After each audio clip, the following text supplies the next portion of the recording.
the Local 47 of the Musicians Union for allowing us to use that facility. 47! Kathleen Halal and Michael Weinstein and Zenny Cortez and Steve Dunwoody, thank you very much for your presentations. Guys, what we are here to talk about today is not just a healthcare issue, not just an economic issue. It is a very profound moral issue.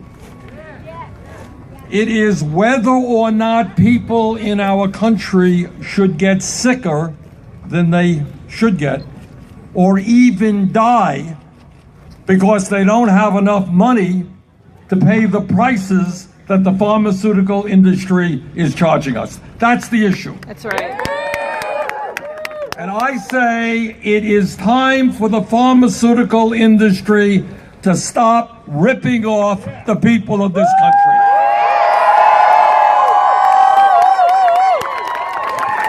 Let me tell you a story where I first got deeply involved in this issue. In the late 1990s, I took a busload of Vermonters across the Canadian border to buy prescription drugs. And the reason I did it, and the people who were with me on the bus were mostly women who were struggling with breast cancer, working class women fighting for their lives. And we went to Montreal, and we had arranged this, and they walked into a drugstore, and they bought the medicine that they needed, the same exact medicine they were buying in Vermont in the United States. They bought it in Canada for 1/10 of the price, 10%. And I will never forget tears coming down the cheeks of some of these women who were struggling for their lives and were having a hard time paying for the medicine they desperately needed.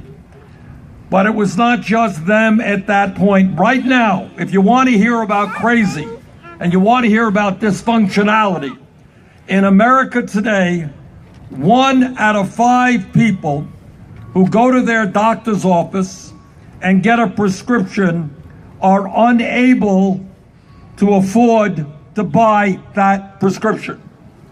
Talk about crazy. So people are sick, and the nurses well understand it.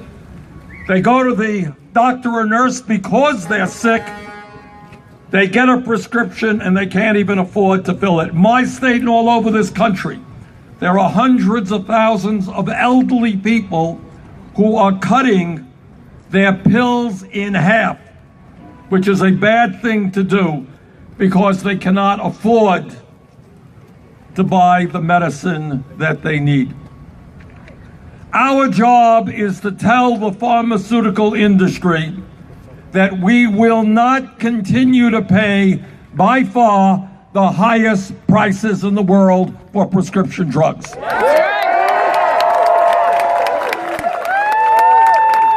And it's not just Canada, it's all over Europe. And the reason that their drug prices are lower is because in every instance, the governments negotiate prices with the drug companies. Now, what we've got in this country is really quite incredible. You can walk in to your pharmacy tomorrow and find out that the medicine you've been using for 20 years has doubled or tripled in price. Right. Yep. There is no legislation, there is no language anywhere which prevents the drug companies from charging us any price they want, and that is precisely what they are doing. A very funny story. Yes, they're getting nervous and you are making them very nervous. Thank you. And the reason that they are nervous is they understand that if we win here in California, other states in the country will be following very, very quickly.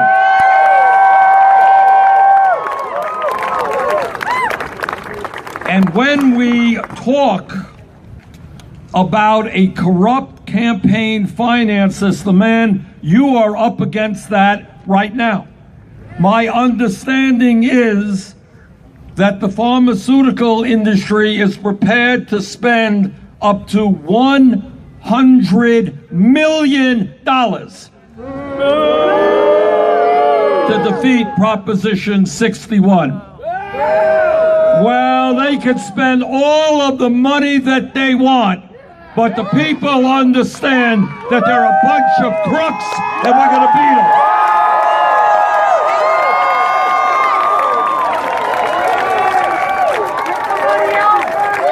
But you know, it's just stop and think. Here you have elderly people cutting their medicine in half. People can't afford the medicine they need, and yet they have $100 million to dump in to lying TV ads here in California.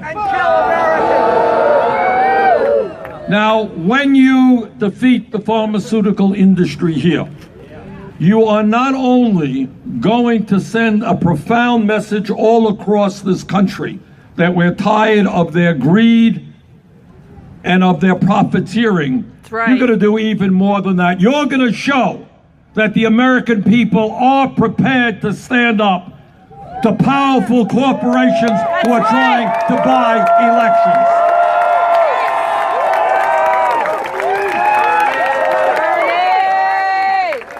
Now, I just learned something a couple of hours ago, which I thought was kind of funny. We sent out a tweet. A tweet from my Senate office, which talked about the greed of the pharmaceutical industry, and we particularly spoke about a company called Ariad, who is charging something like $199,000 a year for leukemia treatment.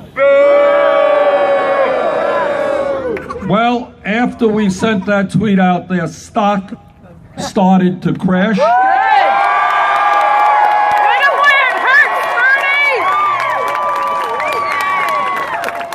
And apparently their stockholders lost some $387 million.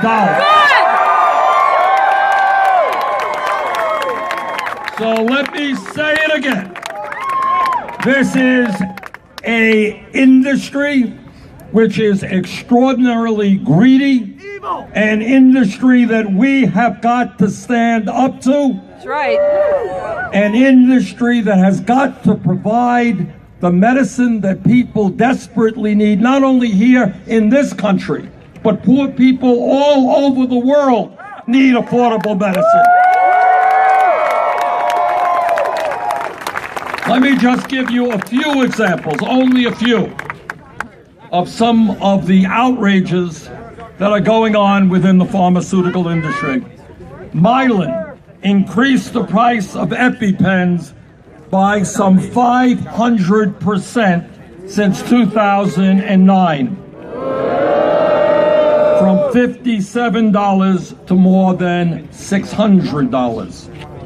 Turing Pharmaceuticals increased the price of Daraprim by 5,000% overnight, from $13.50 to $750 for one pill. Oh my God. Valiant increased the price of the lead poisoning drug known as calcium EDTA by 2,700% in a single year, from $7,000 to $27,000. These people believe that they have the right to charge us any price that they can, ignoring the suffering that takes place when people cannot afford that medicine. Now, let me give you another example, comparing prices. I live 50 miles away from the Canadian border.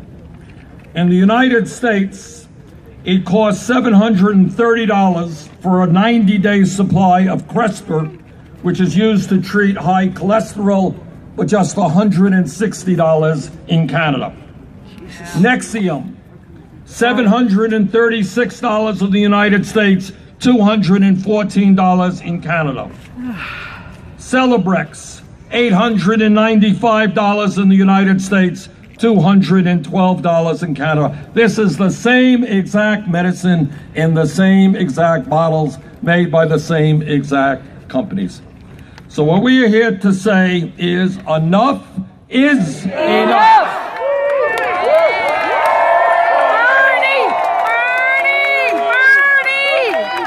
Now, this is not only about people becoming needlessly sick or dying.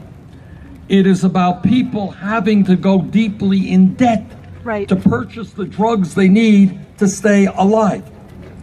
It is about taxpayers spending unnecessary amounts of money by the billions for Medicaid or Medicare because the drug companies charge us such very high prices. It is about healthcare costs going up because of the outrageously high prices of the pharmaceutical industry.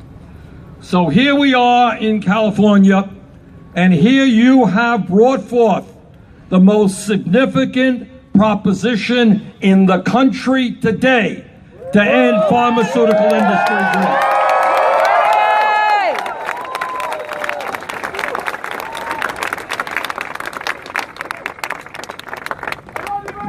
Now they are going to say whatever they have to say, whatever lies that they can come up with to try to frighten people and to bombard the airwaves with 30-second ads.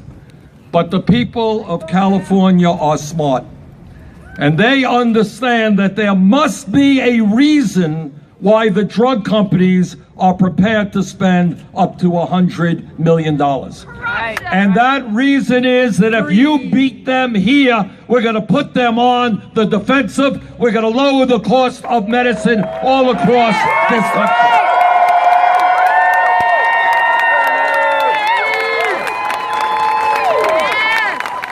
So let me thank AARP, because they know what high drug prices are doing to seniors.